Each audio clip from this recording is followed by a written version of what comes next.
സ്നേഹിതയായ ഞങ്ങളുടെ സ്വർഗ്ഗസ്ഥപിതാവും ദൈവമേ, അവിടുത്തെ തിരുസന്നിധിയിലേക്ക് അടിയങ്ങൾ കടന്നു വരുന്നു. മാസങ്ങൾക്ക് ശേഷം വീണ്ടും കർത്താവെ, അങ്ങയുടെ മഹത്വമുള്ള ശുശ്രൂഷയ്ക്ക് വേണ്ടി ഒരു മെസ്സേജ് തയ്യാറാക്കുന്ന അടിയനെ പ്രാപ്തനാക്കിയ കൃപക്കാരുടെ സ്തോത്രം. അങ്ങ് ഏഴയിലും കർത്താവ് അങ്ങയിലുമായിക്കൊണ്ട് നിൻ്റെ ശബ്ദവും ശക്തിയും ഭാഷ്യവും ഭാവവുമായി ഇത് നടിക്കാൻ സഹായിക്കണമേ. അനേക കാര്യങ്ങളെ ചിന്തിപ്പിക്കുവാനും കർത്താവെ അങ്ങയുടെ മുഖത്തേക്ക് നോക്കുവാൻ തക്കവണ്ണം ഇതിനെ നീ എടുത്ത് ഉപയോഗിക്കണമെന്ന് നിൻ്റെ സ്നേഹത്തോട് പ്രാർത്ഥിക്കുന്നു. ഇതിൽ പ്രവർത്തിക്കുന്ന മക്കളെയൊക്കെ നിൻ്റെ കരങ്ങൾ സമർപ്പിക്കുന്നു. ഈ ക്രിസ്മസിൻ്റെ അനുഗ്രഹങ്ങൾ അടിയങ്ങളുടെ മേൽ പകരണമെന്ന് അവിടുത്തെ സ്നേഹത്തോട് പ്രാർത്ഥിക്കുന്നു. ഇത്രത്തോളം ഞങ്ങളെ സൂക്ഷിച്ച എല്ലാ കൃപകൾക്കായിട്ട് സ്തോത്രം. ഇത് കാണുകയും കേൾക്കുകയും ചെയ്യുന്ന ഓരോരുത്തരിലും അങ്ങയുടെ പരിശുദ്ധാത്മാവ് പരിവർത്തിക്കണമെന്ന് അങ്ങയുടെ സ്നേഹത്തോട് പ്രാർത്ഥിക്കുന്നു. സർവവും സകലതും അങ്ങയുടെ പുണ്യനാമ മഹത്വത്തിനായി തീരുവാൻ സഹായിക്കണമെന്ന് യേശുനാമത്തിൽ അപേക്ഷിക്കുന്നു. കൃപയോടെ കേൾക്കുമാറാകണമേ. ആമേൻ. ത്രിയേക ദൈവത്തിൻ്റെ തിരുനാമത്തിന് മഹത്വം ഉണ്ടാകട്ടെ. ആദ്യമായി എല്ലാ വേൾഡ് ടു വേൾഡ് ടെലിവിഷൻ പ്രേക്ഷകർക്കും ക്രിസ്തുമസിൻ്റെ അനുഗ്രഹ ആശംസകൾ അർപ്പിക്കുന്നു. ഇന്ന് ലോകം കൊണ്ടാടുന്ന ഏറ്റവും വലിയ ആഘോഷങ്ങളിൽ പ്രധാനപ്പെട്ട ഒരാഘോഷമാണ് ക്രിസ്തുമസ്. ക്രിസ്ത്യാനികൾ മാത്രമല്ല ക്രിസ്മസ് കൊണ്ടാടുന്നത്. ഇത് ആഗോള വ്യാപകമായിട്ട് എല്ലാവരും സന്തോഷത്തോടെ നടത്തുന്ന ഒരാഘോഷമാണ്. ക്രിസ്ത്യാനികളെ സംബന്ധിച്ച് വളരെ വർണ്ണശബളമായിട്ടുള്ള ഒരു ആഘോഷമാണ്. ഇന്ന് നാം തെരുവീഥികളിലേക്ക് നോക്കുമ്പോൾ എല്ലായിടത്തും നക്ഷത്ര വിളക്കുകൾ കാണുവാൻ കഴിയും, ക്രിസ്മസ് ട്രീകൾ കാണുവാൻ കഴിയും, ആഡംബരമായ അലങ്കാരങ്ങൾ കാണുവാൻ കഴിയും. രാത്രിയിലാണെങ്കിൽ വൈദ്യുത അലങ്കാരങ്ങളാൽ വേദികളൊക്കെയും മനോഹരമായി പ്രകാശപൂരിതമായി നമ്മുടെ കണ്ണിനെയും കരളിനെയും ഒരുപോലെ സന്തോഷിപ്പിക്കുന്ന അവസ്ഥയിൽ പ്രവർത്തിക്കുന്നത് കാണുവാൻ കഴിയും. അങ്ങനെ വളരെയധികം പണച്ചിലവുള്ള, ധാരാളമായി ധനം ചിലവഴിച്ച് നടത്തപ്പെടുന്ന ഒരു ആഘോഷമാണ് ക്രിസ്മസ്. അഥവാ അങ്ങനെ ഒരു ആഘോഷമായി ക്രിസ്മസ് മാറിയിരിക്കുകയാണ്. നാം റോഡ് നീളെ പോകുമ്പോൾ 10, 50, 60 അടി ഉയരമുള്ള ക്രിസ്മസ് നക്ഷത്രങ്ങളെ നമുക്ക് കാണുവാനായിട്ട് കഴിയും. പല രീതികളിലുള്ള വർണ്ണശബളമായ അലങ്കാരങ്ങൾ നമുക്ക് കാണുവാൻ കഴിയും. അപ്പോൾ എങ്ങും പണത്തിൻ്റേതായിട്ടുള്ള ധാരാളിത്വമാണ് ഈ ക്രിസ്മസിൽ നമുക്ക് കാണുവാനായിട്ട് കഴിയുന്നത്. ക്രൈസ്തവരെ സംബന്ധിച്ച് എത്ര ചിലവഴിച്ചാലും ശരി, ക്രിസ്മസ് ആഘോഷങ്ങൾ ഏറ്റവും മംഗളകരമായി നടത്തണമെന്ന് ആഗ്രഹിക്കുന്നവരാണ്. ഏറ്റവും നല്ല ഭക്ഷണം എന്ന് വേണ്ട, നാം വ്യക്തിപരമായി നോക്കുമ്പോൾ, കുടുംബപരമായി നോക്കുമ്പോൾ എല്ലായിടത്തും ക്രിസ്മസിൻ്റേതായിട്ടുള്ള ആഘോഷങ്ങൾ ആഡംബരത്തിൻ്റേതായിട്ടുള്ള അത്തിച്ചകോടിയിലാണ് നടത്തപ്പെടുന്നത്. സഭാതലത്തിൽ, ഇടവക തലത്തിൽ എന്ന് വേണ്ട എല്ലാ തലങ്ങളിലും ക്രിസ്മസ് ധനത്തിൻ്റെ ധൂർത്തടിയുടെ ഒരു ആഘോഷമായിട്ട് മാറിയിരിക്കുന്നത് ഞാൻ പറയുമ്പോൾ അതിൽ യാതൊരു അതിശയോക്തിയുമില്ല. യഥാർത്ഥത്തിൽ ക്രിസ്മസ് എന്ന് നാം പറയുമ്പോൾ, ക്രിസ്മസ് ആഘോഷങ്ങൾ നാം പറയുമ്പോൾ ഇതിൻ്റെ ഉറവിടം എവിടെയാണ്? എങ്ങനെയാണ് ഈ ക്രിസ്മസ് ആഘോഷങ്ങൾ ആരംഭിച്ചത്? അതിൻ്റെ കാരണം എന്താണ് എന്ന് നാം ചിന്തിക്കുമ്പോഴാണ്, എന്തിനു വേണ്ടിയിട്ടാണ് ക്രിസ്മസ് ആഘോഷങ്ങൾ ആരംഭിച്ചത് എന്ന് നാം ചിന്തിക്കുമ്പോൾ ഇന്നത്തെ അവസ്ഥയിൽ ആ ആരംഭിച്ച കാരണങ്ങളൊക്കെയും വിസ്മരിച്ച് കളഞ്ഞ് അതിന് വിപരീതമായിട്ടുള്ള രീതിയിലാണ് ആധുനിക മാനവ സമൂഹം ക്രിസ്മസിനെ കാണുന്നത്. സർവശക്തനായ ദൈവം തൻ്റെ ഓമനപുത്രൻ്റെ ജനനം ലോകത്തെ അറിയിച്ചത് ഒരു പ്രത്യേക സംവിധാനത്തിലാണ്. സാധാരണഗതിയിൽ ഭൂമിയിലൊരു ജനനം നടക്കുമ്പോൾ എന്ന് പറയുമ്പോൾ, ഒരു കുടുംബത്തിൽ, ഒരു ഭവനത്തിൽ ഒരു കുഞ്ഞു പിറക്കുമ്പോൾ മറ്റുള്ളവരെയൊക്കെ അറിയിക്കുക പതിവുണ്ട്. ഏത് തലത്തിലാണ് അറിയിക്കുന്നതെന്ന് ചോദിച്ചാൽ, ഒരു രാജകുടുംബത്തിലാണ് ജനനം നടക്കുന്നതെങ്കിൽ, ഒരു കിരീടാവകാശിയാണ് കടന്നു വരുന്നതെങ്കിൽ അതിൻ്റേതായിട്ടുള്ള ആഡംബരത്തോടു കൂടിയാണ് അത് അറിയിക്കപ്പെടുന്നത്. എന്നാൽ ഒരു സാധാരണക്കാരനെ സംബന്ധിച്ച് അവനെ ഒരു കുഞ്ഞെനിക്കുകയാണെങ്കിൽ അവൻ ആ രീതിയിലായിരിക്കും മറ്റുള്ളവരെ അറിയിക്കുന്നത്.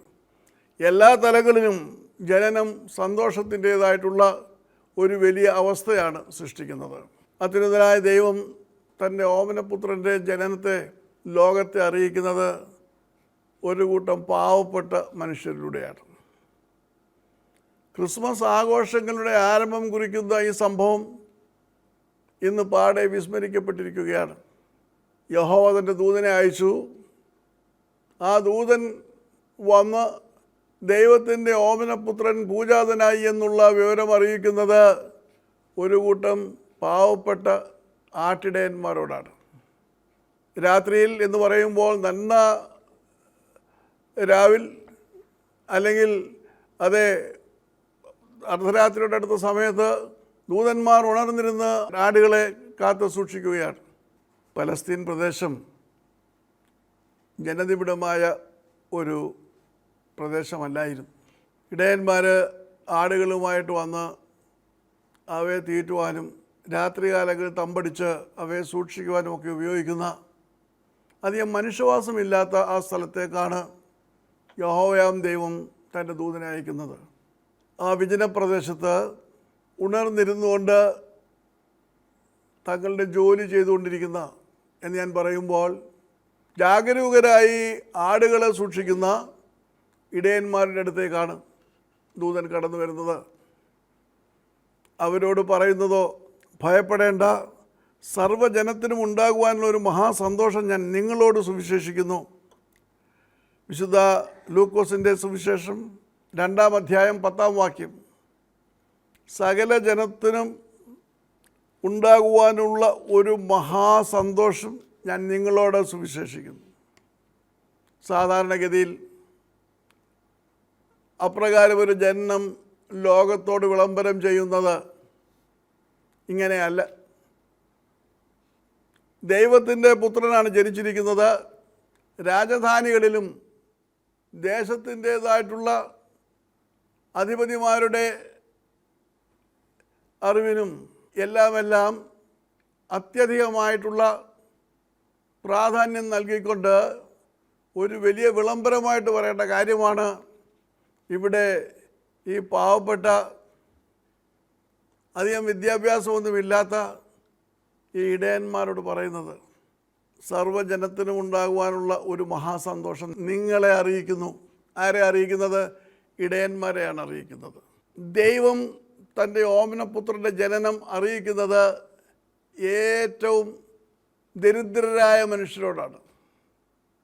സമൂഹത്തിൽ യാതൊരു നിലയും വിലയും ഒന്നുമില്ലാത്ത, എല്ലാവരാലും അവഗണിക്കപ്പെടുന്ന, യാതൊരു പ്രാധാന്യവും ആരും കൽപ്പിക്കാത്ത ഒരു പറ്റം ഇടയന്മാരോടാണ് ദൈവം ഈ മഹാസന്തോഷം, ലോകത്തിലെ ഏറ്റവും വലിയ വാർത്ത അറിയിക്കുന്നത്. കാരണം ദൈവത്തിന് ഈ ജനതയോടുള്ള സ്നേഹമാണ്. ഈ ജനതയെന്ന് ഞാൻ പറയുമ്പോൾ ദരിദ്രരോടുള്ള ആർദ്രതയും സ്നേഹവുമാണ് അവിടെ വിളംബരം ചെയ്യുന്നത്.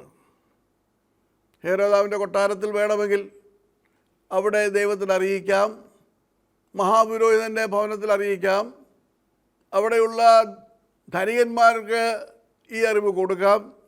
എന്നാൽ അവരിൽ നിന്നെല്ലാം മാറി ഒരു കൂട്ടം സാധുക്കളായ ദരിദ്രന്മാരായ ഇടയന്മാരുടെ അടുക്കിലേക്കാണ് തൻ്റെ ദൂതനെ അയക്കുന്നത്. മാത്രമല്ല, കർത്താവായ യേശു ക്രിസ്തു എന്ന രക്ഷിതാവ് ദാവീദിൻ്റെ പട്ടണത്തിൽ ഇന്ന് നിങ്ങൾക്കായി ജനിച്ചിരിക്കുന്നു. ക്രിസ്തു എന്ന രക്ഷിതാവ് ദാവീദിൻ്റെ പട്ടണത്തിൽ ഇന്ന് നിങ്ങൾക്കായി ജനിച്ചിരിക്കുന്നു. അവിടെയും നിങ്ങൾക്കായി ജനിച്ചിരിക്കുന്നു. ആരോരുമില്ലാത്ത, സമൂഹം വെറുക്കുകയും യാതൊരു രീതിയിലുള്ള പ്രാധാന്യം കൽപ്പിക്കാതിരിക്കുകയും ചെയ്യുന്ന ഒരു സമൂഹത്തോടാണ് ദൂതൻ പറയുന്നത്, അതെ, ക്രിസ്തു എന്ന രക്ഷിതാവ് നിങ്ങൾക്കായി ജനിച്ചിരിക്കുന്നു. ഇത്രയും പറഞ്ഞു. ഇത് കണ്ട് സ്തബ്ധരായി നിൽക്കുന്ന ഇടയന്മാരോട് പറയുന്ന അടുത്ത കാര്യം, അത് ഏറ്റവും അവിശ്വസനീയമായ കാര്യമാണ്. നിങ്ങൾക്ക് അടയാളം ഇതായിരിക്കും: ശീലകളിൽ പൊതിഞ്ഞ പുൽത്തൊട്ടിയിൽ കിടക്കുന്ന ഒരു ശിശുവിനെ നിങ്ങൾ കാണും. അടയാളം പറയുകയാണ്. അടയാളം എന്ന് പറയുന്നത് തന്നെ ഒരർത്ഥത്തിൽ ഒരു വിരോധാഭാസമാണ്.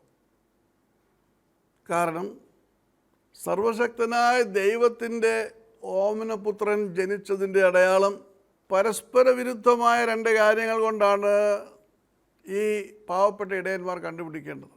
ഒന്ന്, ശീലകളിൽ പൊതിഞ്ഞ ഒരു കുഞ്ഞിനെ നിങ്ങൾ കാണും.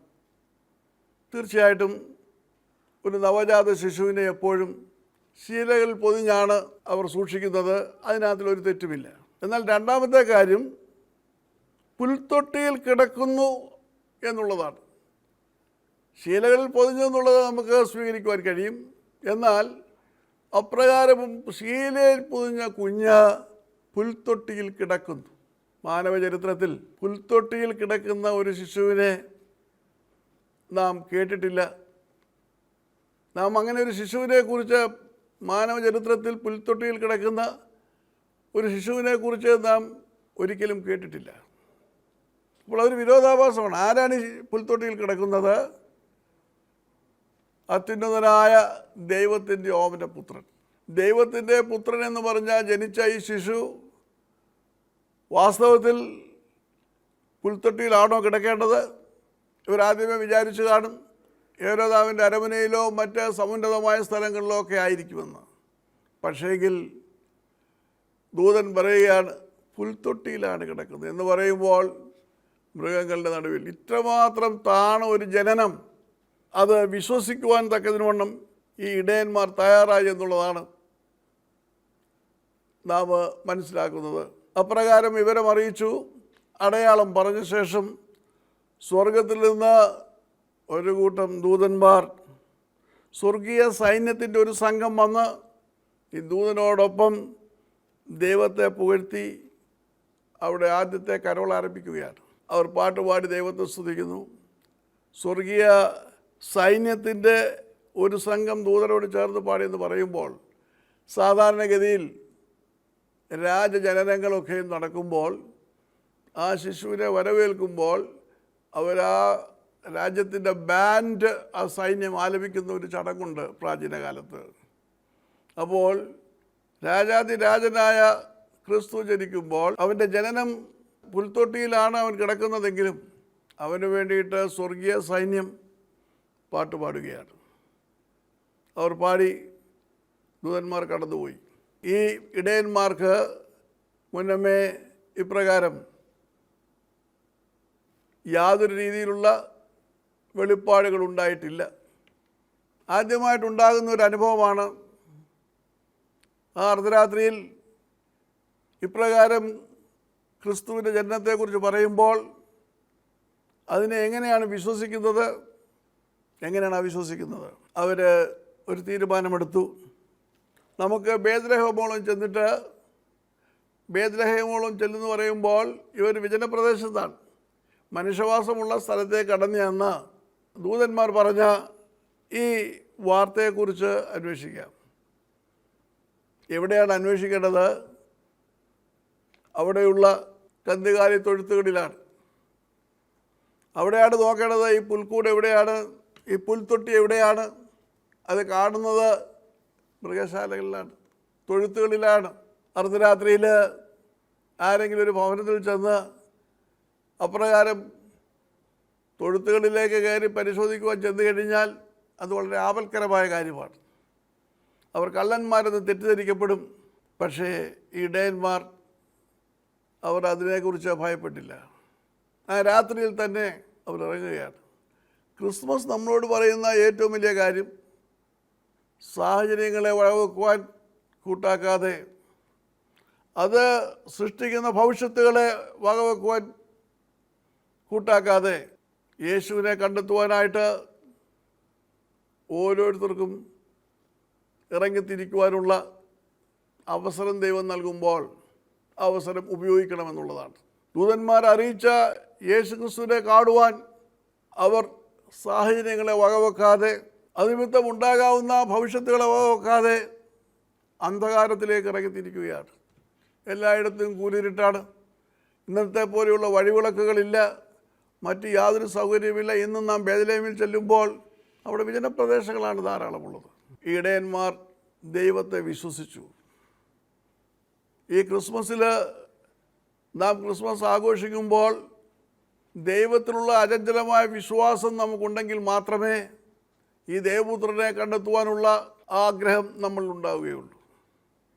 നാം ക്രിസ്തുവിനെ വിശ്വസിക്കുന്നെന്ന് പറയുമ്പോൾ, ക്രിസ്മസിന് നാം സന്തോഷിക്കുന്നെന്ന് പറയുമ്പോൾ യേശു ക്രിസ്തുവിൻ്റെ ജനനം കൊണ്ടാടുന്നു എന്ന് പറയുമ്പോൾ ഇപ്രകാരം ദൈവത്തിലുള്ള അചഞ്ചലമായ വിശ്വാസം കൊണ്ടാണോ നാം ഇറങ്ങിത്തിരിക്കുന്നത്? ഇടയന്മാർക്ക് ജ്ഞാനമില്ല, അവർക്ക് ധനമില്ല, സമൂഹത്തിൽ അവർ മണ്ടന്മാരാണ്, അവഗണിക്കപ്പെട്ടവരാണ്. പക്ഷേങ്കിൽ അവർക്കൊന്നുണ്ടായിരുന്നു. സർവശക്തനായ ദൈവം അവരെ ആ സന്ദേശം അറിയിച്ചപ്പോൾ അത് സമ്പൂർണ്ണമായി വിശ്വസിച്ചെന്ന് മാത്രമല്ല, യേശുവിനെ കണ്ടെത്തുവാനുള്ള ഒരു വലിയ ആഗ്രഹം അവരുടെ മനസ്സിലുണ്ടായി. യേശുവിനെ കണ്ടെത്തണം, ദേവപുത്രനെ കണ്ടെത്തണം, അതിനായി അവർ തിരിക്കുകയാണ്. ഇന്ന് നാം ഒരുപാട് നക്ഷത്രങ്ങൾ കെട്ടിത്തൂക്കിയിരുന്നാലും, അതേ ക്രിസ്മസ് ട്രീകൾ എത്ര കത്തിച്ചിരുന്നാലും, ഏതെല്ലാം തരത്തിൽ നമ്മുടെ തീന്മേശകളെ നിറച്ചാലും യേശു ക്രിസ്തുവിനെ കണ്ടെത്തുവാനുള്ള ആഗ്രഹം നമ്മളില്ല എങ്കിൽ നമ്മുടേതായിട്ടുള്ള ആഘോഷങ്ങളെല്ലാം പാഴ്വേലയാണ്. യേശു ക്രിസ്തുവിനുള്ള സ്നേഹം നാം പകരുവാൻ തക്കതിനുവണ്ണം നമ്മുടെ ചുറ്റുമുള്ള സാധുക്കളെയും ദരിദ്രന്മാരെയും അതോടൊപ്പം സമൂഹം പുറന്തള്ളിയിരിക്കുന്നവരെയും നാം കണക്കിലെടുക്കേണ്ടതുണ്ട്. ആഘോഷങ്ങളൊക്കെയും വളരെ നല്ലതാണ്. പക്ഷേങ്കിൽ ഇപ്രകാരം ദാരിദ്ര്യത്തിലും കഷ്ടതയിലും അവഗണിക്കപ്പെട്ടിരിക്കുന്ന ഒരു സമൂഹത്തോട് ദൈവത്തിൻ്റെ സ്നേഹം പകരുവാൻ നമുക്ക് കഴിയണം. ദൈവം ആ സ്നേഹമാണ് അവിടെ കാണിച്ചത്. പലരും പലപ്പോഴും ചോദിക്കാറുണ്ട്, എന്തുകൊണ്ടാണ് ദൈവം ധനികന്മാരെ സൃഷ്ടിച്ചത്, എന്തുകൊണ്ടാണ് ദരിദ്രന്മാരെ സൃഷ്ടിച്ചത്? എന്നാൽ ദരിദ്രന്മാരെ സൃഷ്ടിച്ച ദൈവം ആ ദരിദ്രന്മാരെ പരിപോഷിപ്പിക്കുവാനും അവരെ എപ്പോഴും കരുതുവാനും തക്കവണ്ണം ഉള്ള വഴികൾ എപ്പോഴും തുറന്നിട്ടുണ്ട്. അതിൻ്റെ വലിയ മാതൃക കാണിച്ചിട്ടുണ്ട്. കർത്താവായി വരുമ്പോൾ ദരിദ്രന്മാരിൽ ദരിദ്രനായിട്ടാണ് തൻ്റെ ഓമനപുത്രനും ഈ ലോകത്തിൽ ജനിച്ചത്. അദ്ദേഹം അവർക്കായി ജീവിച്ചു, അവരുടെ ഇടയിൽ ജീവിച്ചു. പാമ്പുകൾക്ക് മാളമുണ്ട്, പറവകൾക്ക് ആകാശമുണ്ട്, മനുഷ്യപുത്രന് തലയായിക്കുവാൻ ഇടമില്ല. ഒരു സെൻറ്റ് ഭൂമി വാങ്ങുവാൻ ഇടയാകാതെ, ഒരു വീട് സ്വന്തമായിട്ടില്ലാതെ, ആരോരുമില്ലാത്തവരായി ദരിദ്രരുടെ ഇടയിലാണ് അവൻ പ്രവർത്തിച്ചത്. ഈ ക്രിസ്മസ് നാം ആഘോഷിക്കുമ്പോൾ ആ യേശുവിൻ്റെ സ്നേഹം, ദൈവത്തിൻ്റെ സ്നേഹം, ദരിദ്രരോടുള്ള കരുതൽ, അവരോടുള്ള കരുണ, അവരോടുള്ള ആർദ്രത നമ്മുടെ ഈ ആഘോഷങ്ങളിലുണ്ടാകണം. നാം തീന്മേശകളെ നിറയ്ക്കുമ്പോൾ അതില്ലാത്ത സാധുക്കളെക്കുറിച്ച് ചിന്തിക്കുവാൻ എനിക്കും നിങ്ങൾക്കും കഴിയണം. നമ്മുടെ വിഭവങ്ങളൊക്കെ ഒന്ന് വെട്ടിക്കുറച്ച് ഒരു സാധു കുടുംബത്തിന് ആ ക്രിസ്മസ് സന്തോഷകരമായി ആഘോഷിക്കുവാനുള്ള ആ വലിയ അവസ്ഥ നമ്മൾ ഉണ്ടാക്കി കൊടുക്കണം. എന്നാൽ ഇന്ന് നമ്മുടേതായിട്ടുള്ള ചുറ്റുപാടുകളിൽ, അത് സഭകളിലായിരുന്നാലും സമൂഹത്തിലായിരുന്നാലും, ഇപ്രകാരം ദരിദ്രന്മാരെ കരുതുവാൻ തക്കവണ്ണം നാം ചിന്തിക്കുന്നില്ല. നമ്മുടെ ആഘോഷങ്ങളെല്ലാം പൊടിപൂരമാകണം, ഏറ്റവും മനോഹരമാകണം, സമുന്നതമാകണം എന്നല്ലാതെ ദൈവത്തിൻ്റെ ആ സ്നേഹം, ദൈവം ഈ ദരിദ്രരോട് കാണിച്ച സ്നേഹം, ആരോരുമില്ലാത്ത ഇടയന്മാർ കൊണ്ട് കൊടുത്ത കരുതൽ നമ്മുടെ ജീവിതത്തിൽ പ്രാവർത്തികമാക്കുവാൻ കഴിയുന്നില്ല എങ്കിൽ നമ്മുടേതായിട്ടുള്ള ആഘോഷങ്ങളൊക്കെ വ്യർത്ഥമാണ്. യേശു ക്രിസ്തുവിനെ കണ്ടെത്തുവാൻ തക്കവണ്ണം ഉള്ള അവസരങ്ങൾ നാം നൽകണം. ഇടയന്മാർ ആ വാർത്ത അറിഞ്ഞപ്പോഴാണ് അവർ യേശുവിനെ കണ്ടെത്തുവാൻ തക്കവണ്ണം പുറപ്പെട്ടത്. നമ്മുടെ ചുറ്റുപാടുകളിൽ എത്രയോ ദരിദ്രന്മാരുണ്ട്, എത്രയോ സാധുക്കളുണ്ട്, പാവപ്പെട്ടവരുണ്ട്. അവർക്കൊക്കെയും യേശുവിനെ കണ്ടെത്തുവാനുള്ള മുഖാന്തരങ്ങൾ നാം ഒരുക്കി കൊടുക്കണം. അത് വലിയ ക്രിസ്മസ് വിളക്കുകൾ കൊണ്ടോ, ഉയരം കൂടിയ ക്രിസ്മസ് ട്രീകൾ കൊണ്ടോ, അല്ലെങ്കിൽ വലിയ നക്ഷത്ര വിളക്കുകൾ കൊണ്ടോ അല്ല. നമ്മുടെ പ്രവൃത്തിയിലൂടെ യേശുവിൻ്റെ സ്നേഹം, ദൈവത്തിൻ്റെ സ്നേഹം, തൻ്റെ ഓമനപുത്രൻ്റെ ജനനം അറിയിച്ച ആ വലിയ മാതൃക, ആ സ്നേഹം നമ്മൾ നടപൊട്ടി ഒഴുകണം. അനേകരെ യേശുവിലേക്ക് നയിക്കുവാൻ നമുക്ക് കഴിയണം. ഈ യേശുവിനെ കണ്ടെത്തുവാൻ അനേകർക്ക് വഴികൾ തുറക്കണം. അപ്രകാരം തുറക്കുമ്പോഴാണ് യഥാർത്ഥമായ ക്രിസ്തുമസിൻ്റേതായിട്ടുള്ള ആഘോഷങ്ങൾ നമ്മുടെ ജീവിതങ്ങളിൽ ഉണ്ടാകുന്നത്. നമ്മുടെ ചുറ്റും അനേകര് ഭക്ഷണത്തിന് വകയില്ലാതെ വലയുമ്പോൾ നാം നല്ലതുപോലെ ഭക്ഷിച്ച് ക്രിസ്മസ് പാട്ട് പാടിയതുകൊണ്ട് എന്ത് പ്രയോജനമാണ് ഉണ്ടാകുന്നത്? പൊടിപൂരമായിട്ട് സദ്യകൾ നടത്തുമ്പോൾ ഇടവകയിലെ ഏറ്റവും സാധുക്കളായിട്ടുള്ളവർ, അല്ലെങ്കിൽ നമ്മുടെ ശുശ്രൂഷകളിലെ സാധുക്കളായിട്ടുള്ളവർ, അതിന് ചുറ്റും കിടക്കുന്ന ദരിദ്രരെ പറ്റി ചിന്തിക്കുവാൻ കഴിയാതെ അത് നാം ചെയ്യുമ്പോൾ അവിടെ യേശുവിൻ്റെ സ്നേഹം നമ്മിൽ നിന്ന് പുറപ്പെടുന്നില്ല എങ്കിൽ നമ്മുടെ ക്രിസ്മസ് ആഘോഷങ്ങളൊക്കെയും വ്യർത്ഥമാണ്. കഴിഞ്ഞ ദിവസം അതേ ശുശ്രൂഷ ആഭിമുഖ്യത്തിൽ ഞാൻ ബോഡേക്കാട് എന്ന് പറയുന്ന സ്ഥലത്തേക്ക് കടന്നുപോയി. ഇത് 14ാമത്തെ വർഷമാണ് ക്രിസ്മസിൻ്റെ ആഘോഷങ്ങളിൽ പങ്കെടുക്കുവാൻ തക്കൊണ്ട്. ആഘോഷങ്ങളല്ല, നമ്മുടെ ആഘോഷം എന്ന് പറയുന്നത് അവിടെയുള്ള ദരിദ്രരായിട്ടുള്ള സാധുക്കളായിട്ടുള്ള അനേകർക്ക് എന്ന് ഭക്ഷണം സമ്മാനിക്കുകയാണ്. വർഷങ്ങൾക്ക് മുൻപ് അവിടെ പട്ടിണി മരണങ്ങൾ നടന്നപ്പോൾ കടന്നു ചെന്നതാണ്. അന്ന് മുതൽ ഇന്ന് വരെ ഇത് 14ാമത്തെ വർഷമാണ്. വാസ്തവമായിട്ട് അവരുടെ നിറഞ്ഞ കണ്ണുകൾ, അവരുടെ സ്നേഹം, അവരുടെ സന്തോഷം, അതൊക്കെ കാണുമ്പോഴാണ് ക്രിസ്മസ് വാസ്തവമായി നമ്മുടെ ജീവിതത്തിലെ മാറ്റങ്ങൾ ഉണ്ടാക്കുന്നത്. അപ്പോഴാണ് ക്രിസ്തീയ സ്നേഹത്തിൻ്റെ ചാലുകൾ നമ്മുടെ ഹൃദയത്തിൽ നിന്ന് പൊട്ടിയൊഴുകുന്നത്. നമ്മുടേതായിട്ടുള്ള ആഘോഷങ്ങൾ എത്ര പെരുത്തതായിരുന്നാലും, എത്ര അതേ രീതികളിൽ നാം ആഘോഷിച്ചിരുന്നാലും, നമ്മുടേതായിട്ടുള്ള കരിമരുന്ന് പ്രയോഗങ്ങളും ബാക്കിയുള്ള ആഘോഷ തിമിർപ്പുകളൊക്കെയും അത്യുന്നതനായ ദൈവത്തെ ദുഷിക്കുകയാണ്. അത്യുന്നതനായ ദൈവം നമുക്ക് കാട്ടിത്തന്ന വലിയ സന്തോഷത്തിൻ്റെ പാത, അതിൽ നിന്ന് വ്യതിചലിക്കുവാനാണ് മുഖാന്തരങ്ങൾ ഒരുക്കുന്നത്. നമ്മുടെ ആഘോഷങ്ങൾ നിമിത്തം സ്വർഗം സന്തോഷിക്കട്ടെ. യേശുക്രിസ്തുവിനെ കണ്ടെത്തുവാൻ ആ ഇടയന്മാർക്ക് കഴിഞ്ഞത് സർവശക്തനായ ദൈവത്തിൻ്റേതായിട്ടുള്ള ആ സന്ദേശം ദൈവം തൻ്റെ ദൂതനിലൂടെ അവരെ അറിയിച്ചു വന്നതാണ്. അപ്രകാരം ഈ യേശുക്രിസ്തുവിനെ കണ്ടെത്തുവാൻ തക്കവണ്ണം നമുക്കും പ്രവർത്തിക്കാം. അനേക സഹോദരങ്ങൾക്ക്, സമൂഹത്തിൽ ആരുമല്ലാത്തവർക്ക്, ദരിദ്രരായവർക്ക്, ആരും കരുതുവാനില്ലാത്തവർക്ക് ദൈവത്തിൻ്റെ സ്നേഹം നമ്മുടെ പ്രവർത്തികളിലൂടെ പകർന്നു കൊടുത്ത് ആ സ്നേഹം അവർ രുചിച്ചറിഞ്ഞ് യേശുവിനെ കണ്ടെത്തുവാൻ തക്കവണ്ണം നാം മുഖാന്തരം ഒരുക്കി അവർക്ക് യേശുവിനെ കണ്ടെത്തുവാൻ തക്കവണ്ണമുള്ള അതേ കൈവഴികളായി, വിളക്കുമരങ്ങളായി നാം തീരട്ടെ എന്ന ആശംസയോടുകൂടി ഞാൻ നിർത്തട്ടെ. ദൈവം നമ്മളെ എല്ലാവരെയും അനുഗ്രഹിക്കട്ടെ. ഒന്നുകൂടി എല്ലാവർക്കും ക്രിസ്മസിൻ്റെ ആശംസകൾ അറിയിക്കുന്നു. നന്ദി, നമസ്കാരം.